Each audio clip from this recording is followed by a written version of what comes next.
Good morning. Nice to see so many of you here this early in the morning after probably a couple of margaritas last night, I imagine, for most of you. My name is Richard Turner. I'm the product manager for InfoCard. And this is? Garrett Sirac. Hi, I'm a program manager on the InfoCard team. And we're here to try and help introduce you to this InfoCard thing, whatever that may or may not be. Can anybody tell me why InfoCard is written here in quotes? Codename, absolutely. You'll notice this from Microsoft. We have a team of people that diligently work on extremely cool code names for extremely cool technologies. But you often notice a correspondence with how cool the code name and the technology is with how dull the real name is when we actually come to name something. If you look at Windows Presentation Foundation, it used to be Avalon. If you look at Windows Communication Foundation, it used to be Indigo. Viper became Microsoft Transaction Server. So we're hoping we're not going to get slaughtered by the naming guys when we come to actually create a name for InfoCard. We have a short list, and we're trying to see if we can push that through. So hopefully within the next couple of weeks, next few weeks, we'll have a real name for this thing. So whenever you see what its real name is, we'll expect to still call it InfoCard. Okay? Now,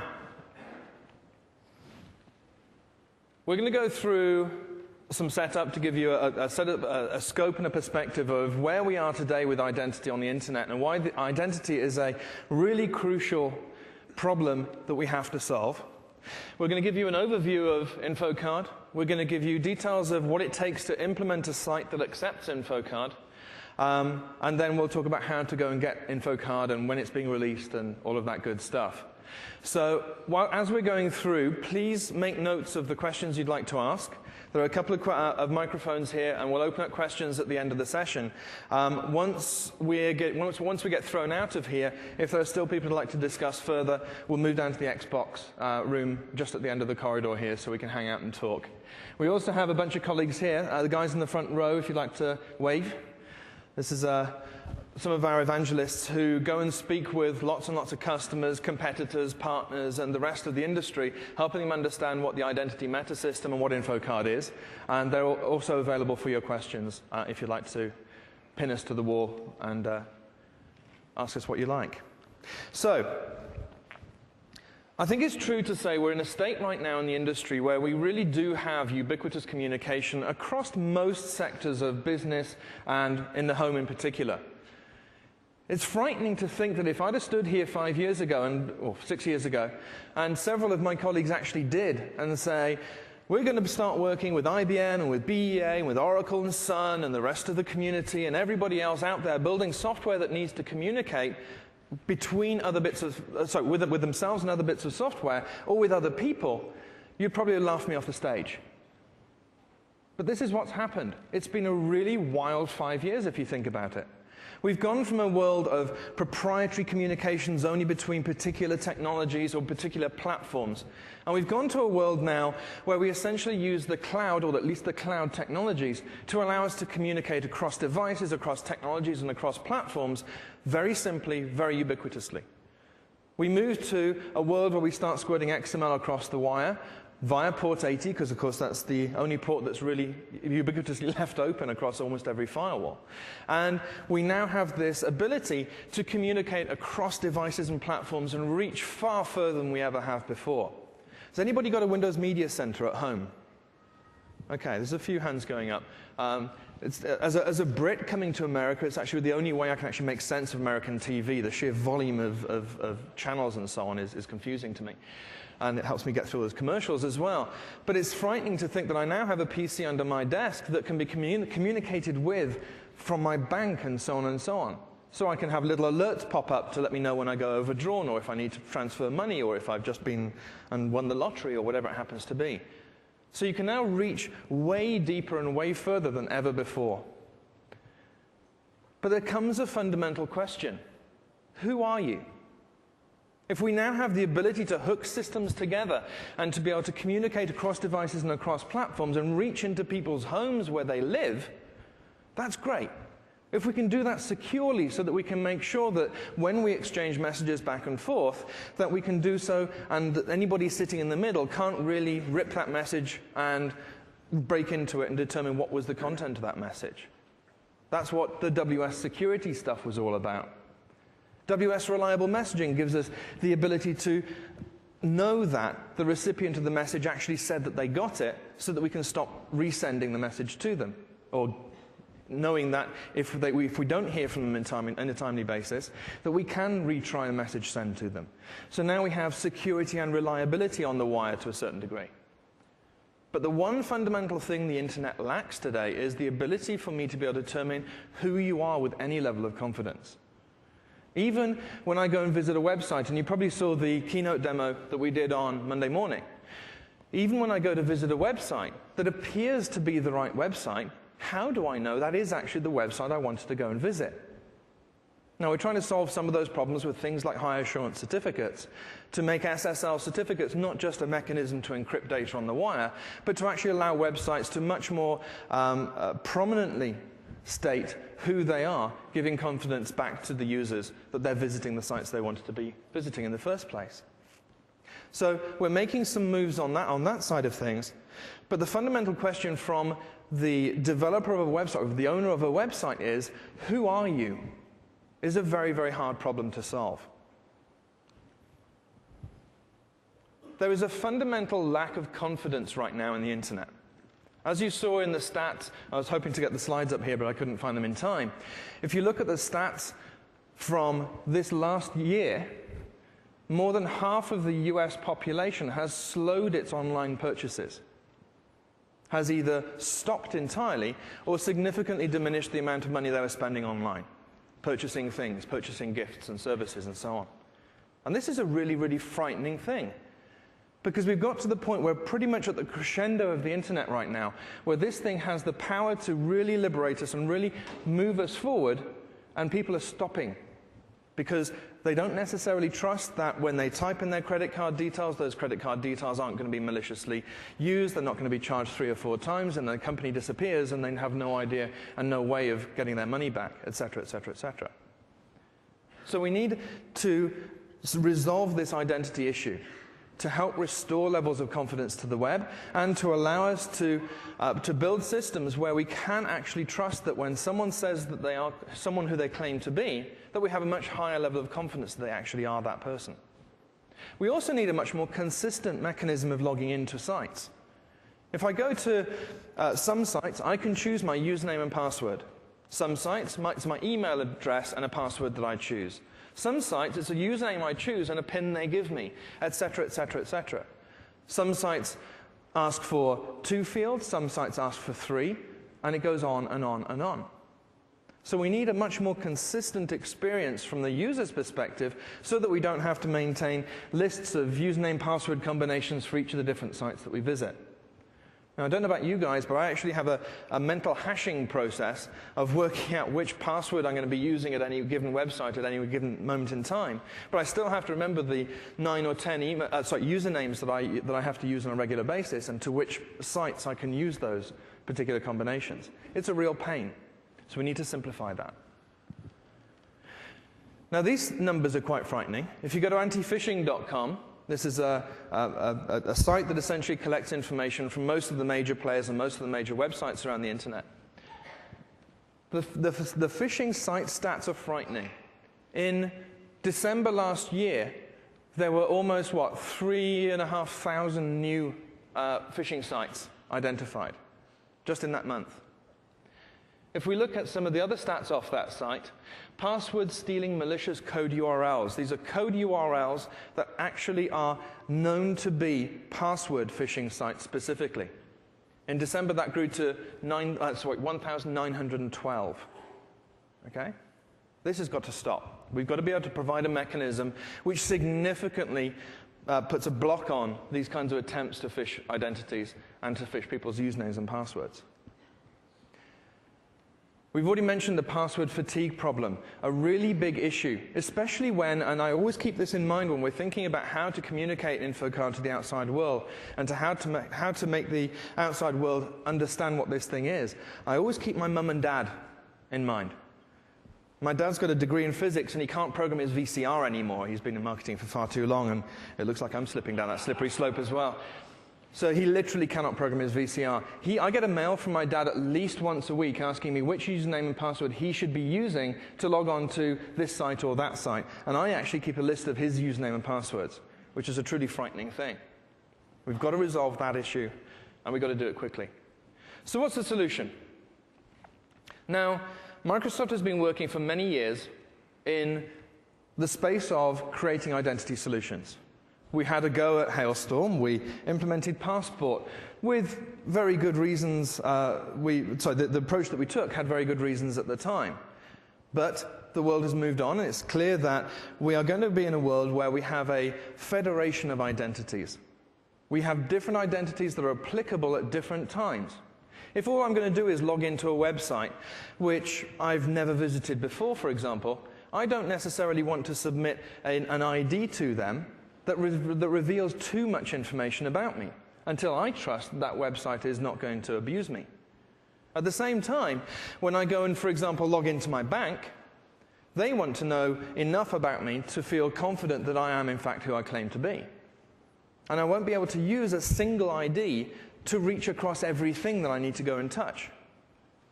What we need is a mechanism whereby I can use different identities at different places, identities that are applicable for the situation I'm in and for the thing that I'm trying to achieve or the thing that I'm trying to do at the time. And I need a consistent user experience for that. That is InfoCard. InfoCard, the screenshot here you can see, and if you didn't see the keynote, we'll run through the keynote demo in just a second. The InfoCard UI allows me to select, to manage, to control, to delete, and create and import new identities, delete old ones, edit existing ones in certain cases, etc. A much more consistent user experience. I can now use websites, I can log into websites, I can potentially pay at websites, book things, confirm transfers of money, etc., etc., etc., using my mouse and a click, and if necessary, a second factor authentication. If that's demanded by the site. And this really is the first step towards helping eliminate usernames and passwords from the web. Now, this isn't the only solution we're going to need. InfoCard right now is a PC-based solution. We're working on a mobile solution for this. We're working on intelligent smart cards, intelligent thumb drives, and so on as a future feature as well. And other partners and vendors from out there in the industry, if you look at what's been happening with Project Higgins and IBM and Novell getting involved with Project Higgins, as well as various other parties looking at building this kind of infrastructure for other platforms and technologies as well. And we fully embrace and welcome them to the party, and we are encouraging them to do so that the user, regardless of which technology, platform, or device they're using, has a very similar user experience, and that their information is brokered, their identity information is brokered in exactly the same way. So why is InfoCard safer?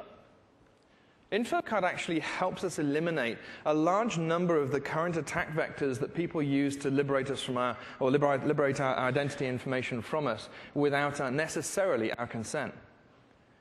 We also have full support for two-factor authentication.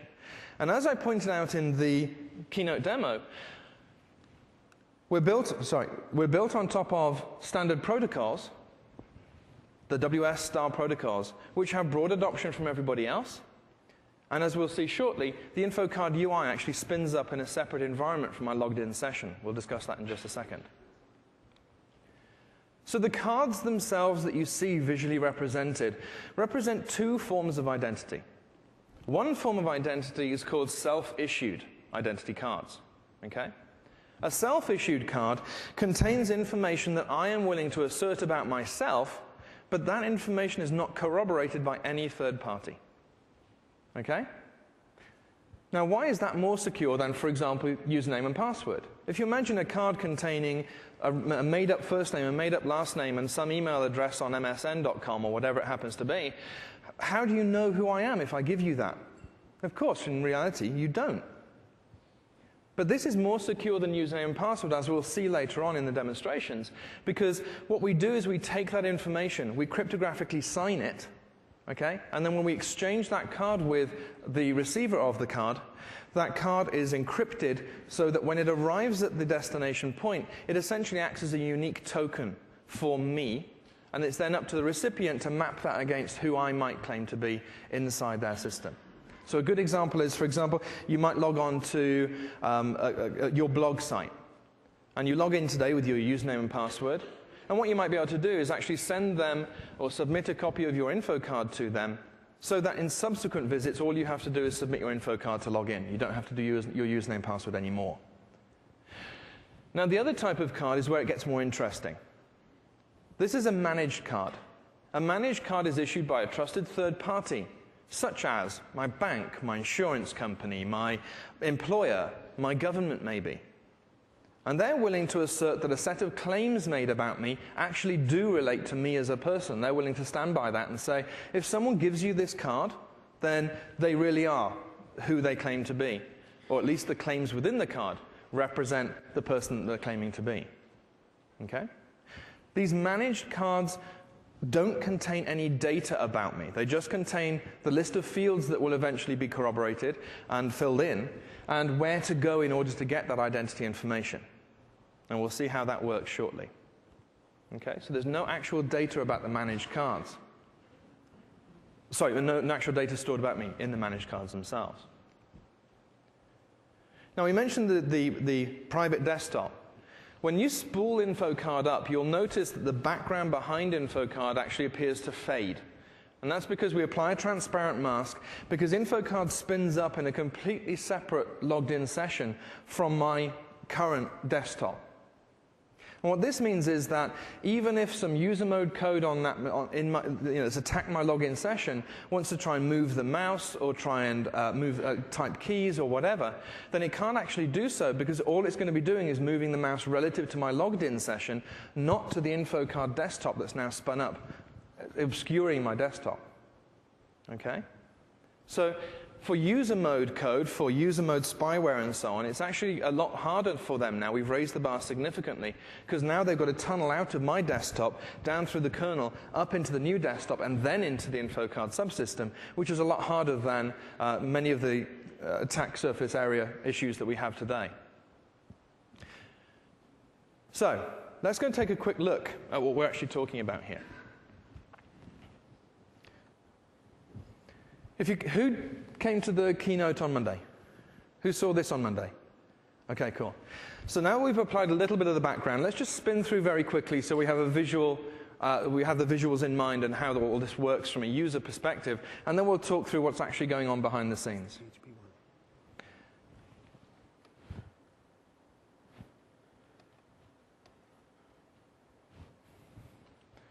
Which machine's this? No. Okay, let's minimize that one for a second. Here we go. Contoso.com. The address bar's gone green, if you remember. This is the high assurance certificate that's protecting this site, issued by VeriSign, saying this really is Contoso. So let's go ahead and log in. Now, the website allows me to log in using username and password as per usual. This is probably going to be the predominant experience we expect from most sites because not everyone's going to be running on an updated machine with the InfoCard bits, etc., etc. But what it does allow me to do is to log in with InfoCard. Now, when I click the button, you'll notice, and it takes a few minutes, it's waking up for first thing in the morning. You'll notice that the desktop background has gone gray. Let me just make this a bit more obvious.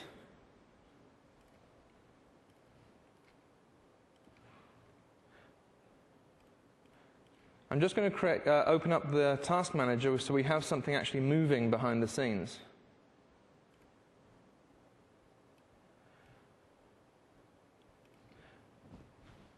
Now, when I bring up InfoCard, if you notice that whatever's in the background actually appears to have stalled. Your desktop is still running under the scenes, but InfoCard essentially takes a snapshot of the desktop as we load up, and then transparently masks it, and then we have the InfoCard UI. And this UI allows me to navigate the various cards that I have. In this case, I have 5 cards. If I had more, they'd simply scroll down and list. Now, these 3 that are lit up down here have not been submitted to this site before. This card that's lit up, I have submitted to the site before. So InfoCard's sorting it to the top of the list. Okay? This is a self-issued card. You can manage and control and create your own self-issued card if you want, containing any amount of information that you're actually interested in providing. For self-issued cards, we have some 15-ish fields. Excuse the screen screw up. I'm not sure why the screen's screwing like that. But you'll notice that it's just simple information that's generally publicly available anyway. Your first name, your last name, your email address might be a little bit private, but heck, I think they're fairly public these days. And your postal address, etc. Okay? You can specify any amount of that information that you wish. But notice that some of these fields are marked as required. That's because the website has actually demanded a set of claims, and the InfoCard has essentially highlighted which of those claims the website has mandated that they're looking for. So I can go ahead and send this card. So we take the data from the card, we cryptographically sign it, and then we encrypt it with the website's public key, which means that only they can decrypt it. Notice that we have continued to be running while InfoCard was up. And the website receives the token. Okay? The website then decrypts the token and uses the information held within to recognize who I am, to give me a session, and then they know who I am with a much higher level of confidence than username password, because if there was a person in the middle trying to read the token before it gets to the website and subvert it, it's an encrypted packet for a start. Once they've broken through the encrypted packet, they also wouldn't be able to submit that card once again, because we also include a timestamp in the data, and that gets signed, and if they try to replay it, the website could determine that this token's actually already been received before, and that this is being attacked. Okay? So that's just to give you a visual cue of where we are. Now, in terms of participants in this conversation, we have the user sitting at some machine somewhere. We have what we call the relying party. This is essentially the website or the system that the user is trying to log into. And we nominally have an identity provider. Now, in the case of self-issued cards, the user's machine itself becomes the identity provider. All of the user's identity information held within the self-issued cards is stored locally on that machine. So let's take a look at what actually happens when we try and log in. First of all, the user visits a website, gets to the login page, and hits the login with my InfoCard button, or whatever it's going to actually look like. The website responds with an HTML tag that's a simple HTML static response page, if necessary, with an HTML tag specifying MIME type of InfoCard and mandating the list of claims that the website is demanding that the user provides in order for the website to log the user in. It also contains a URL to where to post the resulting token back to. Okay? So IE7 says, hang on, MIME type InfoCard, I'll spool InfoCard up and ask it to get me a token. InfoCard essentially has one real API. That is get token. There's almost nothing else you can program against with InfoCard. So it's ridiculously simple to use. The InfoCard UI spools up. If you visited that site previously, it'll just take you straight to the selector here. If you've not visited that site before, it'll show you a dialog box showing you information about that site. If the site is known on the phishing list, if the site certificate doesn't match the URL, or if there are other potential vulnerabilities with this site or known issues with this site, we'll warn you with great big flags on the screen saying, we really don't suggest you submit your identity to this site. Or you might want to be a little bit cautious about submitting your identity to this site. If it's a site protected with a high assurance certificate, we'll show you lots of green ticks and the logo of the company and who issued the certificate and so on that information page first of all.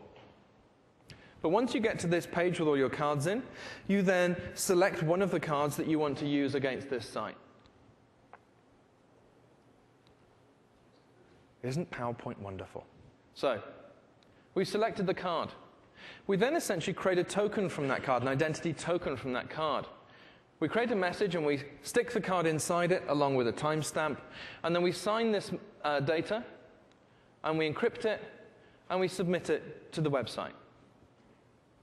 Okay? So when the website receives this encrypted block of data, they then decrypt it.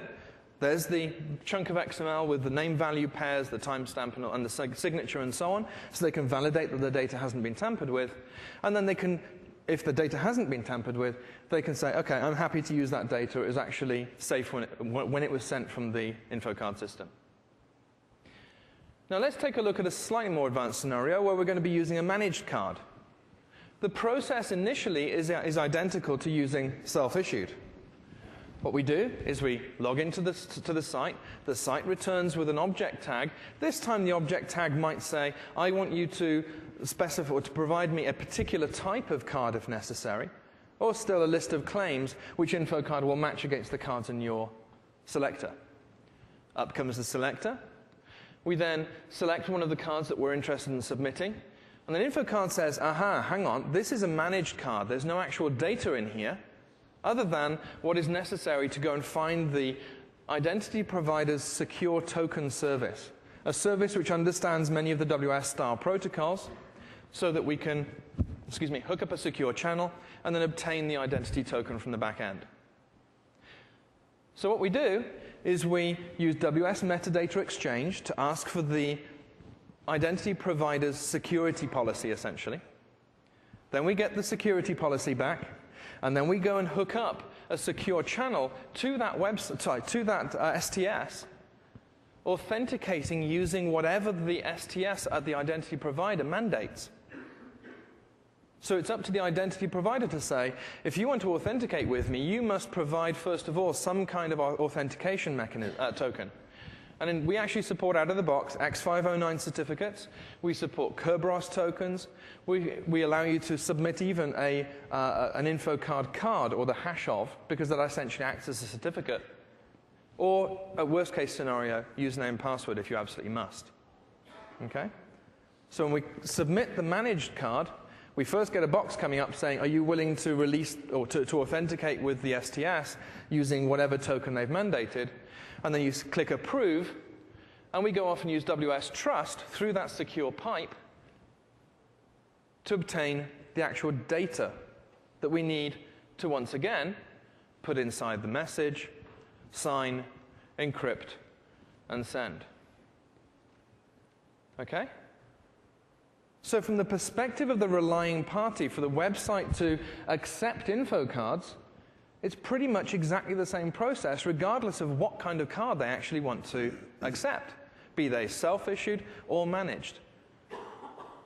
There's a bit more complexity if we move to the managed card scenario, because the identity provider will need to actually build an STS infrastructure to handle the necessary WS-style protocols. Right now, you can go and get one of those from Ping ID. We have one of those in our resource kit so that you can go and build one if you wish. And we're working towards building a productized version, as are several other parties on other platforms and technologies as well. So very soon, you're going to see installable infrastructure to provide you an STS, so you don't even have to go and build that. You install the infrastructure, you point it at your database or your LDAP directory of user information, you choose which fields you want to expose, and boom, all that stuff will generally be hooked up fairly easily. Okay? So, just before we go to the next demo, where Garrett's going to take us through the details of what it takes to actually write the relying party side of things, it's important to understand the distinction between InfoCard, the technology, and this thing called the identity metasystem.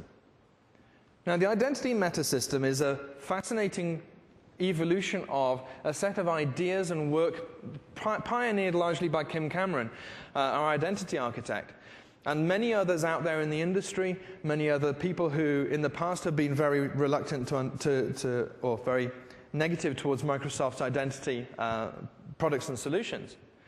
And we've worked very hard over the last few years to understand what identity really means, to understand why Passport wasn't necessarily the right approach for providing identity to the internet.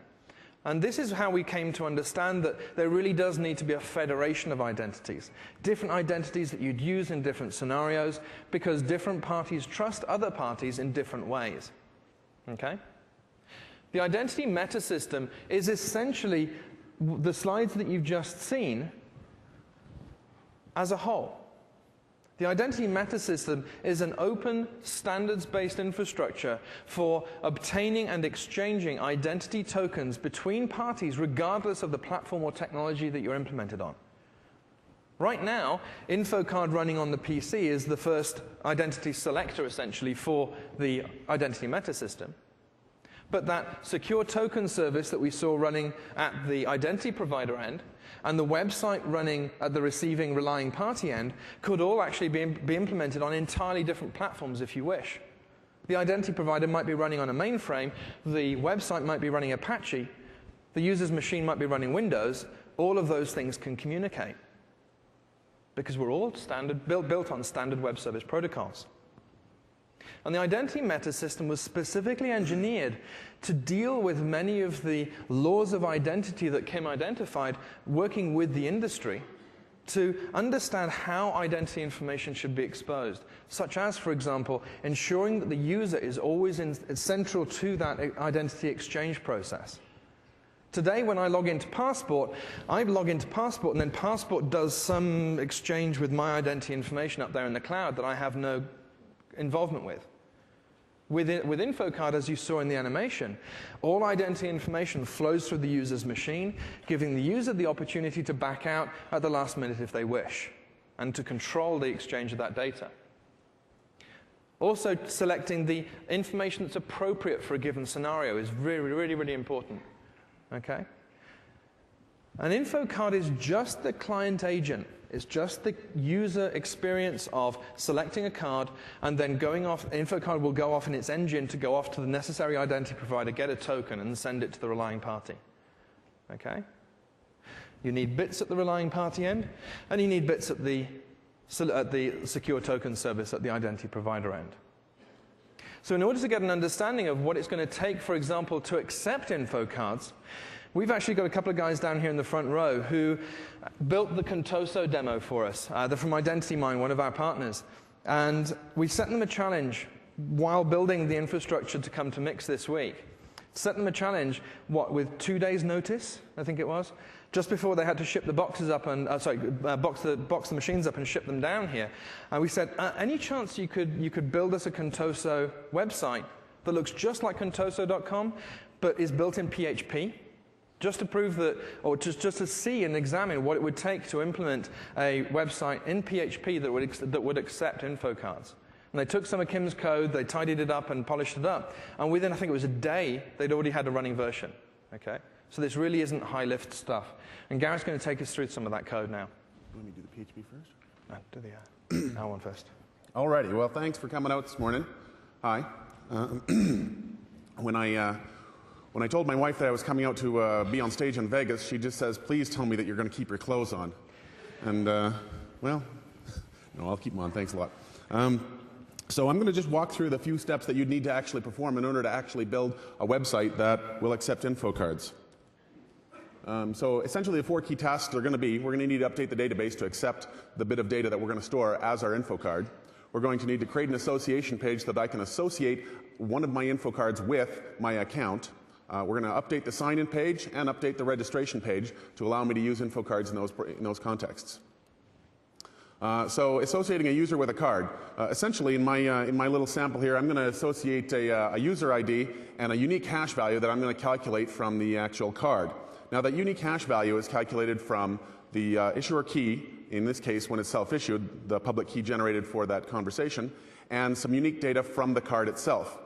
Using those 2 things and storing that allows me to uniquely identify that party when they come back to my website every single time. And so then I'd also have to create a couple of stored procs to pick up my InfoCard and allow me to associate it. So the next thing I'm going to do is I'm going to create an association page. And so I'm going to simply add in some HTML code into my website that allows me to accept an InfoCard. And so here you can see I've got a button and it says update account with your information card. And down below I'm going to have a form which is getting kicked off by that button.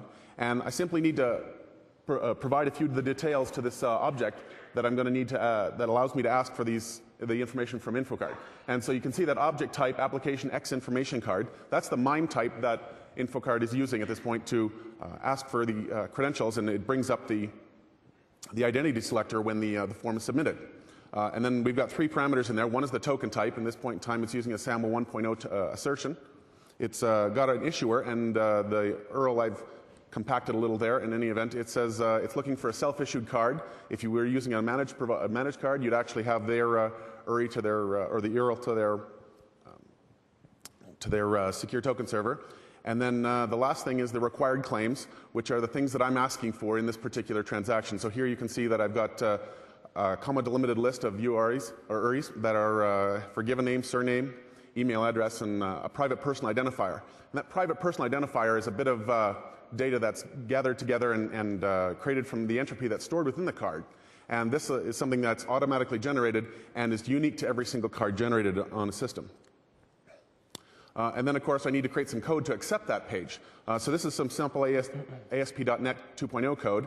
And what you can see there is I've got I accept the data from the request, and I pull it out, and I have this little token helper class, which I just basically pass it the XML data.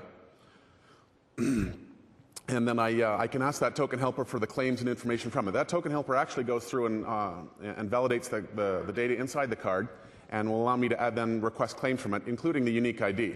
And so I get the unique ID, and you can see that I just associate my current user with that unique ID.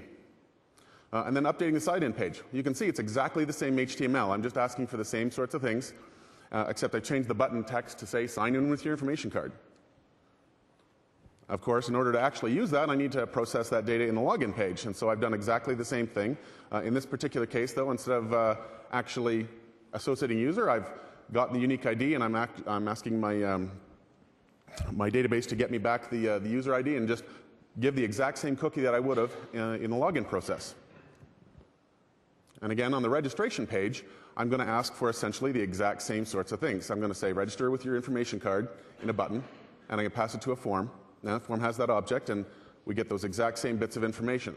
And then when I actually go to use it, and this one's a little bit different, I'm actually going to ask that token helper to get me out those claims so I can use the same URIs in order to get the claims out of the token, and then use that to actually create my user. And you can see I've got the code below. Okay, whoops, we're going to go back. And now I'm going to actually show you some code. Oh, and it just locked me up again. Oh, now it's gotten mad.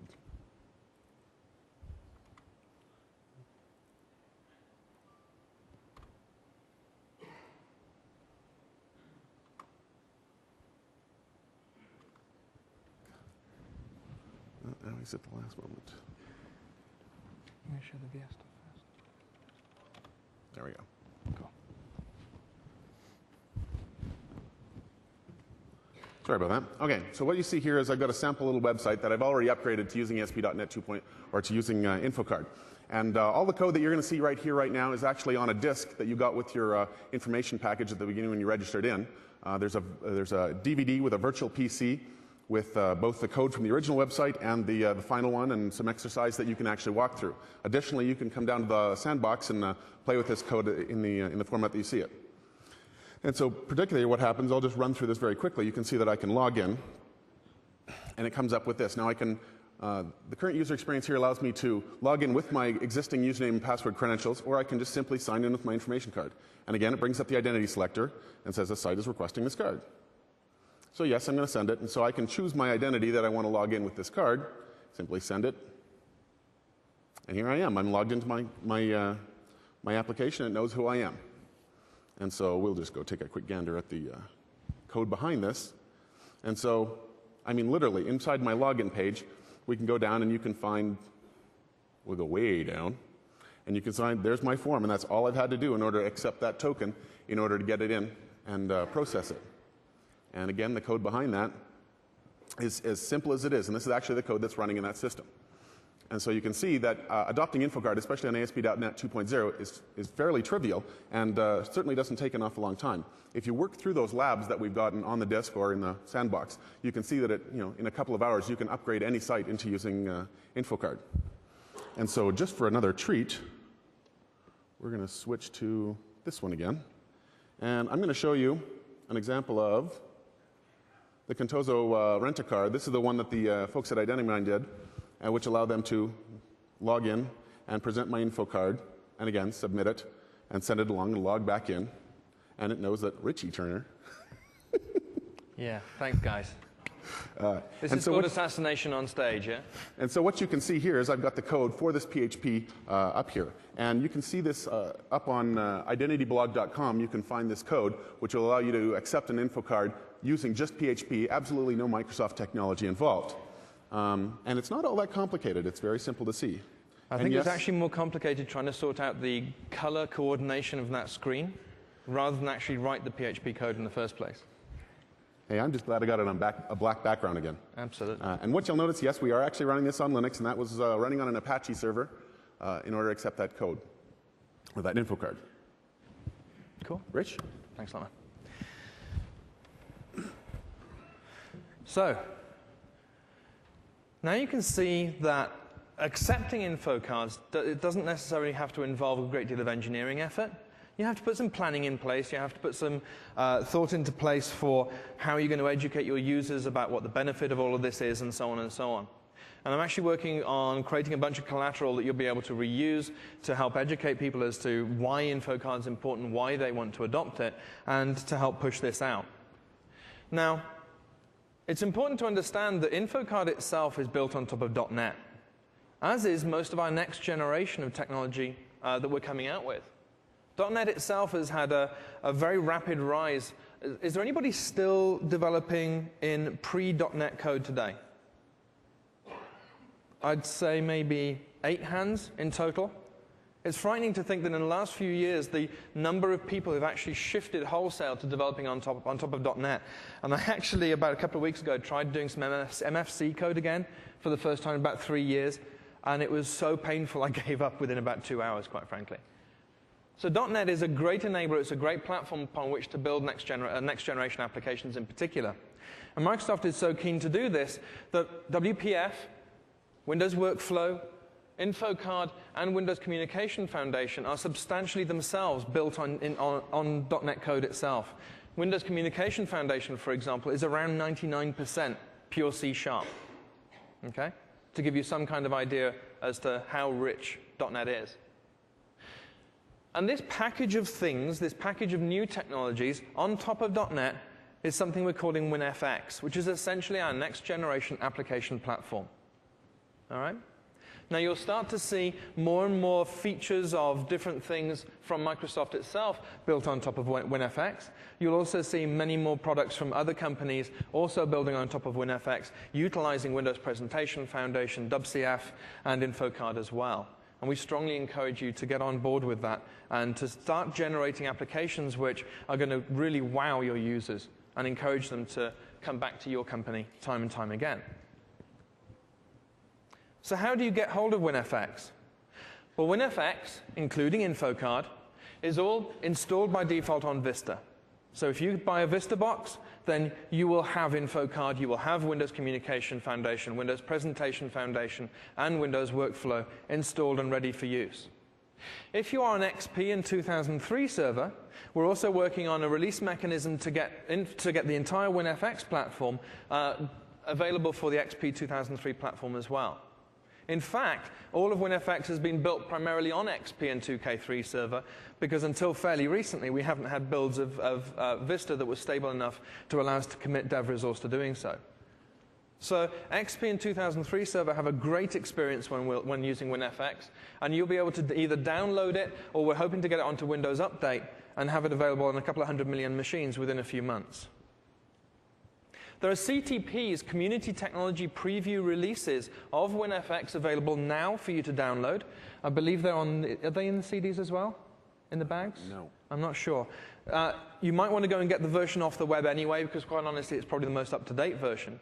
And you can freely download that. There's no licensing costs associated with the SDK or the Redist on that right now. Beta 2 is coming very, very soon. And then we're hoping to ship Q4 this year. Okay, second half of this year. So,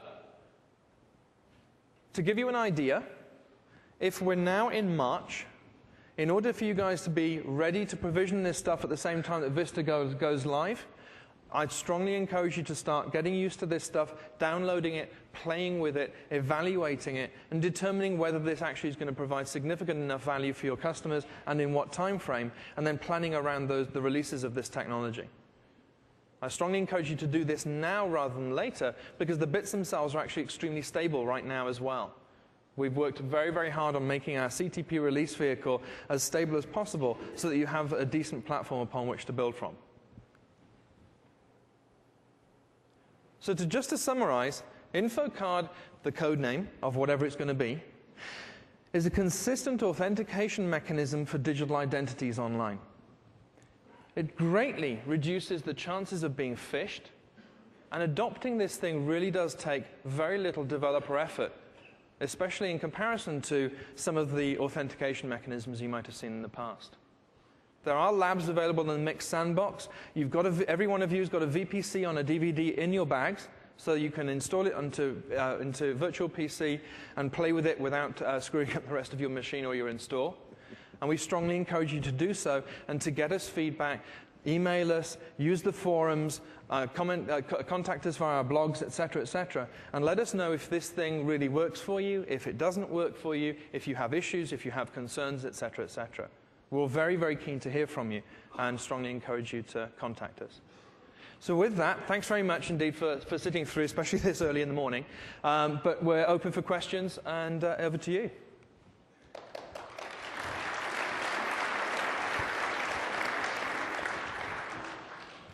Good morning. My name is Lauren. I'm with Siemens. I have a question. I like to have my username and password with me when I travel. The reason is simple. I'm a very big PDA user.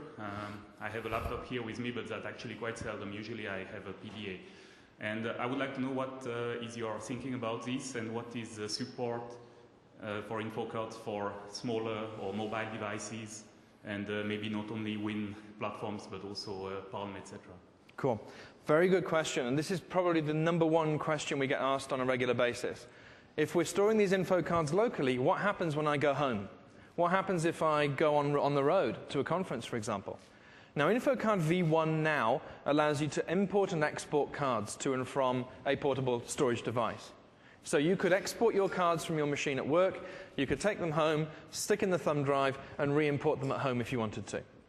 However, we are working on what we call a mobile STS solution, and we're working with some secure smart card vendors and thumb drive vendors and so on to understand what we'd need to implement, as well as smartphones as well, as a mechanism whereby you can actually carry your InfoCards around on a portable device of some kind, be it a smart card or a USB thumb drive or some kind of dongle or a smartphone, or potentially even storing them in the cloud. We don't have firm details on that right now, but we are working very hard on that right now. In fact, these guys have been roped into that as well. So we are working hard on that. And if you have further interest, please let me know, because we'd love to hook up with you and work through the scenarios and so on. Okay. What then is the integration story with Active Directory or with Windows Security? Gosh, it's almost like we paid you guys to ask these questions in order. We have a commitment from the AD team that at some point in the future they will be supporting an STS from within AD itself. Details on delivery times and dates and all that kind of stuff, we can't get them to pin down. So bear with us, we will get there, but in between now and AD full support, we will be shipping support in code form initially, and then potentially as a productized or semi-productized STS that you can install for now until AD comes along. Okay.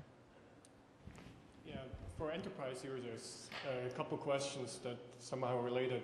You alluded a little bit to using secure IDs, all these fun stuff that you can have to store your identity today. I mean, in a different context than carrying it around, just have a secure mean. So is there any plans? And second, probably related question, if I want to extend my enterprise solution, do you expose any object model out of InfoCard so I can essentially build my own extenders or whatever you want to call it?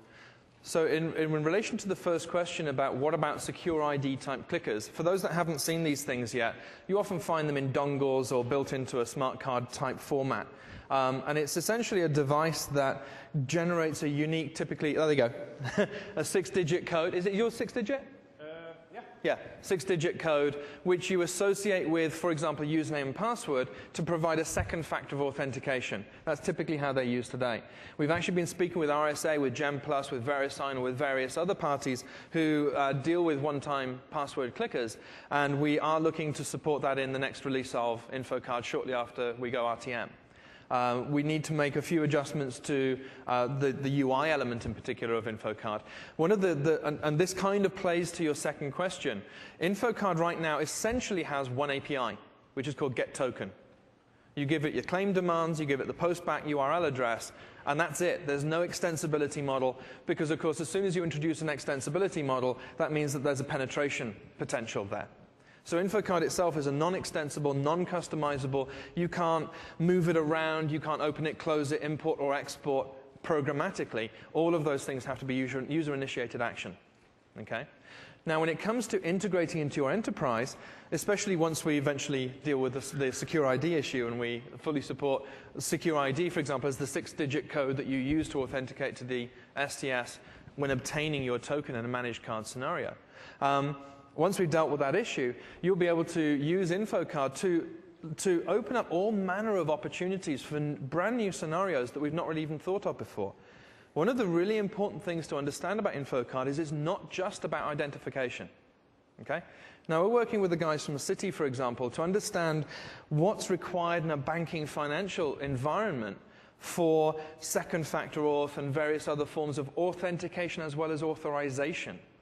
And one of the interesting things is that InfoCard potentially can be used as like a rubber stamp for, if I want to take money from Microsoft US and transport it to Microsoft Bolivia, the Citibank system could ask me for a Microsoft-issued employee card.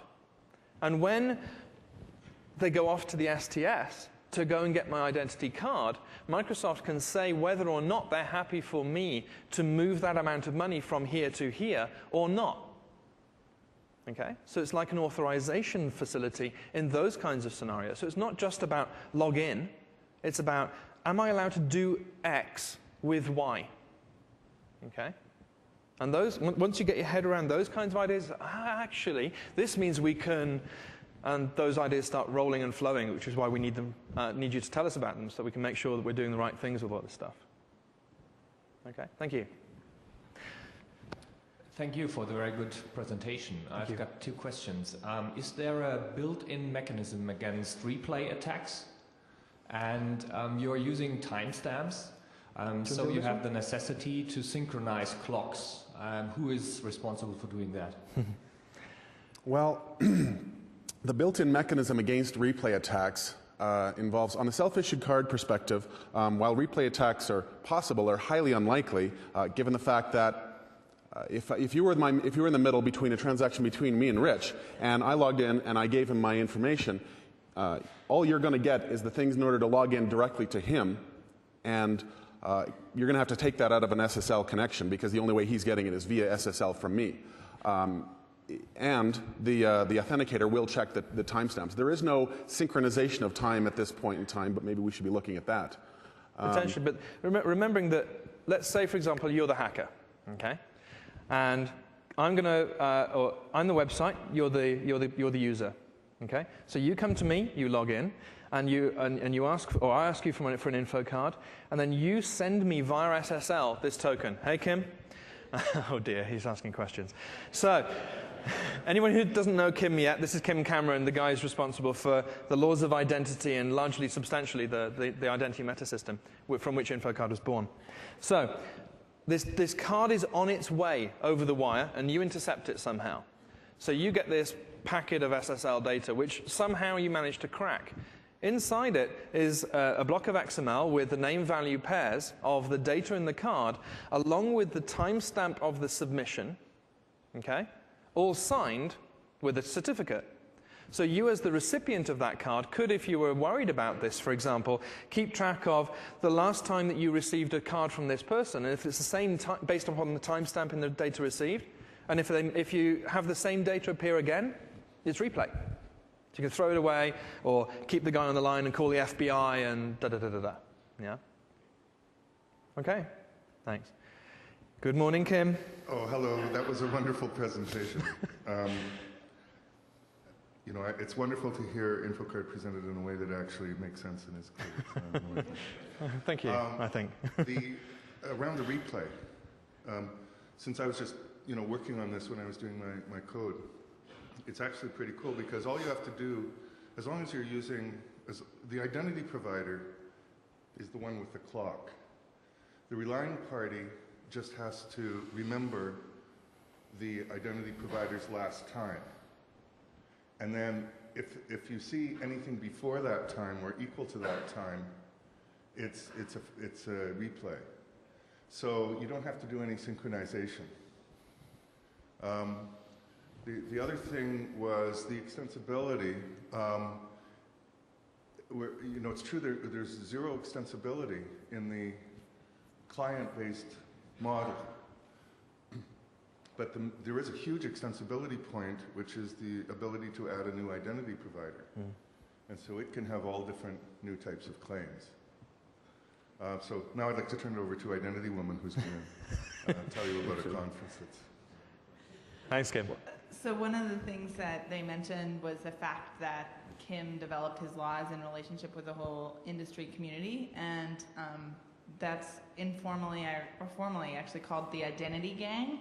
And we've been talking and meeting and mulling on these issues for over a year now, and we're actually having a workshop May 1 to 3 in Mountain View.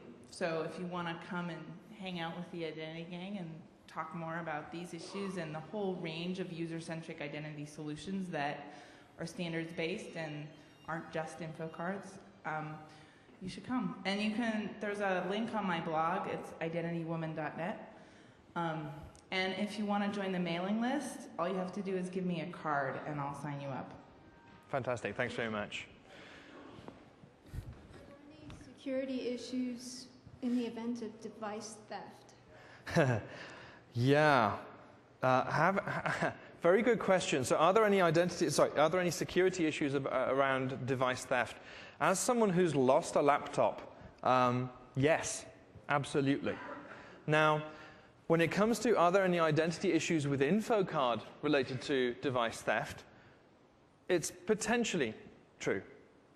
InfoCard stores all of the data about the cards that you see in your selector on a per-user basis in a file on the hard drive. That file is heavily encrypted by InfoCard, and InfoCard owns the keys. So in order to break into that file, you first have to break into InfoCard and work out what the keys are in order to get the keys to open the data store, essentially. Now, it's really interesting to note that if you have self-issued cards, remember there's no username and passwords here. A self-issued card might just have your first name, last name, and email address. And quite honestly, that's generally public information anyway. It's so easy to find these days, it's frightening. But when it comes to managed cards, which are really the higher value entities, there's no data there. The managed cards don't contain any information about you, just a list of fields, where to go to find the STS, and a signature to uniquify essentially that card. And in order to actually go and obtain the identity token, you'd have to submit the second factor, whatever that second factor might be. Now, if you're submitting another identity card as your second factor, that's kind of like 1.5 factor, really. But you might have a one-time password clicker, or a smart card with a certificate on it, or et cetera, et cetera, et cetera. Okay? So it's much better than where it could be. It's much safer than it could be. There's still a potential that some of your identity might be able to get hacked out.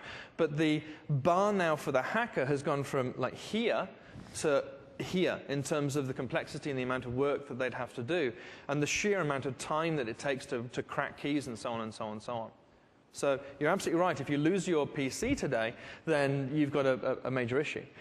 Quite honestly, if you lose your PC, there's probably more data on your hard drive which is unencrypted and freely available to the hacker than there would be in your identity anyway. So I'd argue that if you lose your laptop, I actually lost a laptop with the source code of Windows to it, thanks to the encrypting file system, I hope that the hackers didn't get that off. So the person who stole my laptop didn't get that off. But if you lose your device, then yes, there's always a potential for someone to rip the data off. And I'd argue there's other data that's more valuable on your laptop right now than just your identity tokens. And when it comes to the mobile solution, yes, if someone steals your smartphone and you have identity information on that, then there are potentially issues there. But with various trusted platform technologies coming in, that's going to be a harder and harder and harder place to hack as well. And In particular, if you, for example, move to storing your identities in the cloud, when eventually that, or when or if that eventually happens, then if someone steals your device, they'd need your keys to be able to unlock that cloud. Okay? And we're working, that's why we want to make sure we think long and hard about that problem before shipping it. Okay? If I'm a website owner and I'm considering adding, as you did, as you demonstrated, a way to authenticate using InfoCard, do I want to call it InfoCard? Is that a Microsoft-centric word? Is there an industry standard word for that? Is it a trademarked word?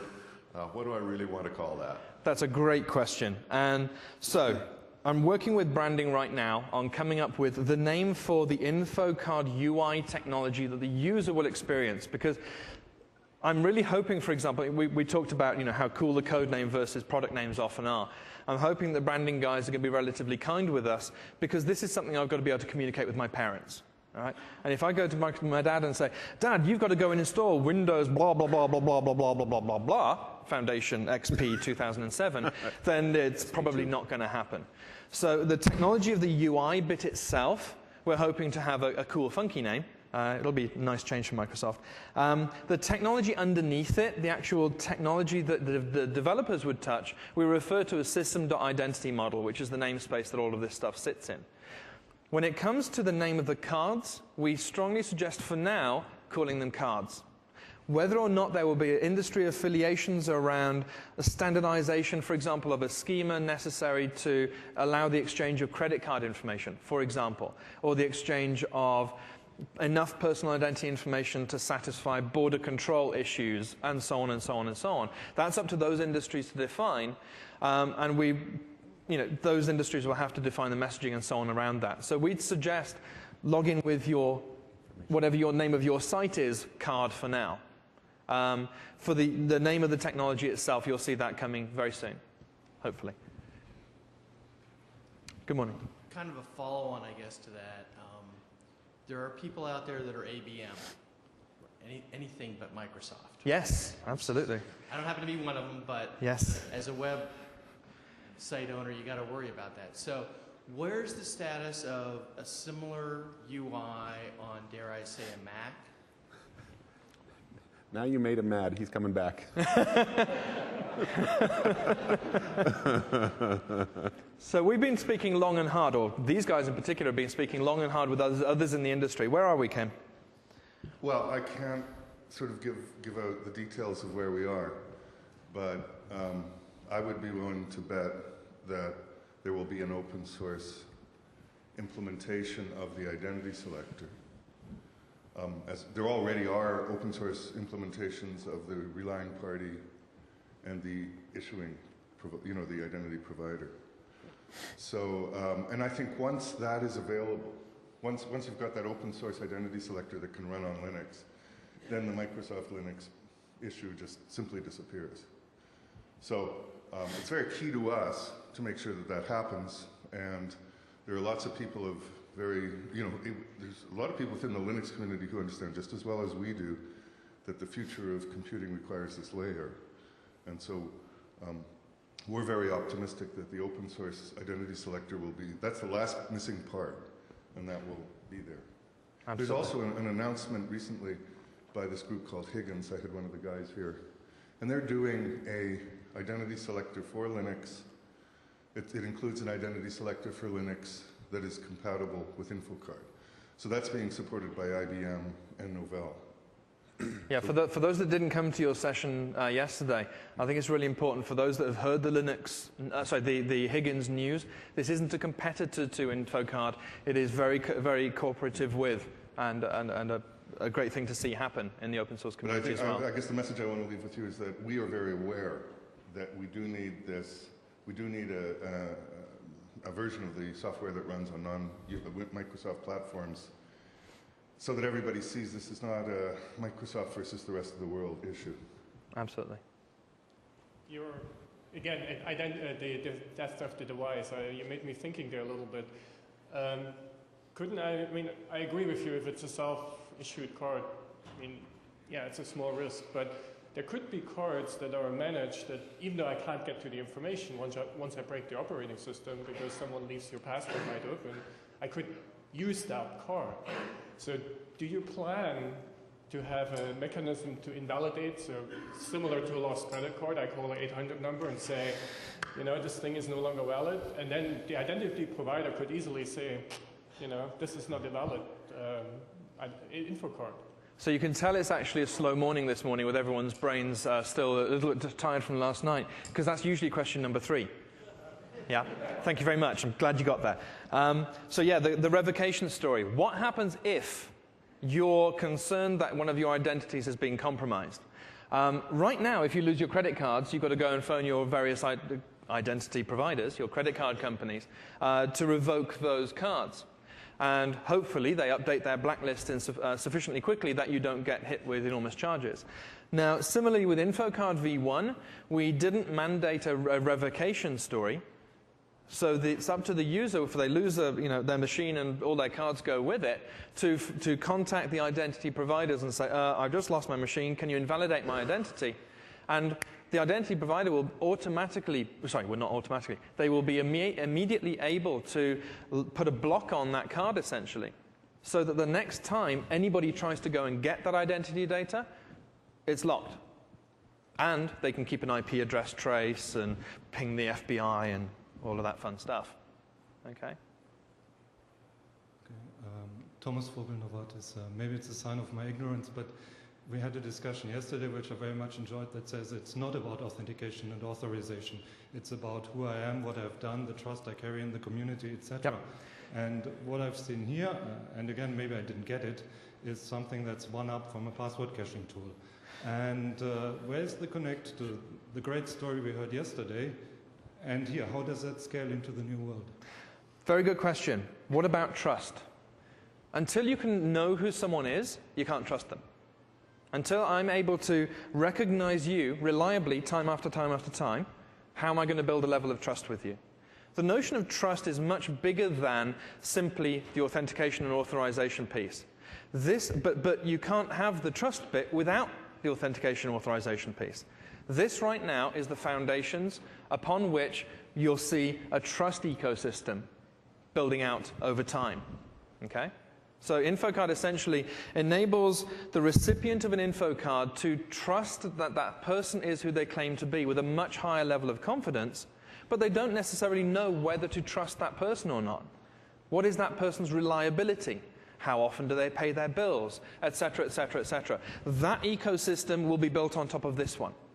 Okay? So if you think about the progression through the last few years in particular, first of all, our systems couldn't communicate. And then we work out how to glue systems, how to link systems together with bits of wire, typically, and we call those Ethernet and token ring and various other mechanisms. And then we rationalize those down to a fewer set of standards to allow us to send bits back and forth, literally bits on a wire. Now, how do applications communicate across that infrastructure? Then we build an abstraction layer that lets apps send messages back and forth across that wire. But there's no security there. So how do we secure it? Here's how we secure it. Boom, boom, boom. Great. Now we have standard level security. The first question we have to ask, therefore, is if we're going to have a private conversation, before I have a private conversation with you, who are you? Yeah?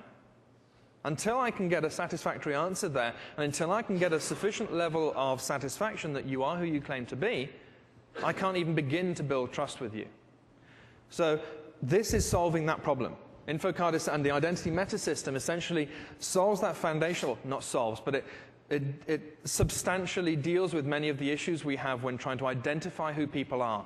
Once we have that identity mechanism, the means by which we rate people's trustability will then be built on top. Does that make sense? Let's be a little bit more concrete, like, for example, how would you support federation? I'll give you an example. In Germany, a certain type of medical information is available to doctors only. Mm-hmm. So there's a whole industry that certifies somebody as a doctor. In other countries, it's, what was the term, the bracelet of identities. Mm-hmm. And how would this card solve this dilemma? Well, as you saw, when we brought up the identity selector, we had several identities within it. Some of those were self-issued. You might also have had your credit card details, your hospital surgeon card issued by the various medical bodies that you're a member of. You might have a card issued by your employer, your hospital. And when you interact, for example, within your hospital, within the hospital systems, in order for them to ascertain that you are who you are and that you have the rights to do certain things, you would select different cards for different operations. So, for example, open up a new case file, and you click a button to do so, and you'd select which identity to submit to the site or to the system in order for them to trust who you are. But signing someone's death certificate will probably need an entirely different set of credentials and set of claims to your identity. Some of those things can be dynamically ascertained and might actually contain statements around, you're allowed to do this and you're allowed to do that, but not the other, and so on and so on. So we achieve federation through the ability to have multiple cards and to use those different cards in different scenarios. This is what I tend to refer to as manual or self-asserted federation. Can I make a comment? That whole area came up when I was visiting Belgium, where they have government EID cards now. So the question was, are the doctors going to use their government identities in their medical work? Yes, here's one. Nice one, too. So it's got its chip and everything. Now, is he going to use that card? Are you a doctor? Well, you're not a lawyer. Tell me that. Okay. Is he going to use that card when he does some official business, as a lawyer? And the original idea, I think, of a lot of people was, yes, you would. You would always use your... What people want to be able to do is have the law association or the medical association, the professional association that stands behind some set of credentials, actually issue the token. So you can imagine that you would use your government identity card to log into, to basically authenticate yourself to the association, the medical association, which then gives you your medical token. So the idea there would be, I would have this special card, visual card, which is my medical role as a doctor. But I might be using my identity card in order to authenticate to that doctor role card. And so by putting these things together in different combinations, you can get some really nice divisions between roles, as well as division between identities. So one more question, and then we'll move down to the Xbox room. Very, very quick. Is there any cost for website or identity provider for using InfoCard infrastructure, similar to for using Passport? No. Simple answer. Absolutely not. I mean, you don't even have to use our platform, to be honest. You saw the last demo that we showed of using the Contoso website built in PHP. There wasn't any Microsoft software on that box. But in fact, you haven't provided any information about what certificates are used to sign those messages. That's up to you. Okay. Yeah, we don't mandate which certs you use. We don't mandate which CAs you use. That's entirely up to you. Okay? Okay. Cool. Thanks very much. Thanks for coming down. Thanks for sitting through all of this. And enjoy the rest of the show. Thank you.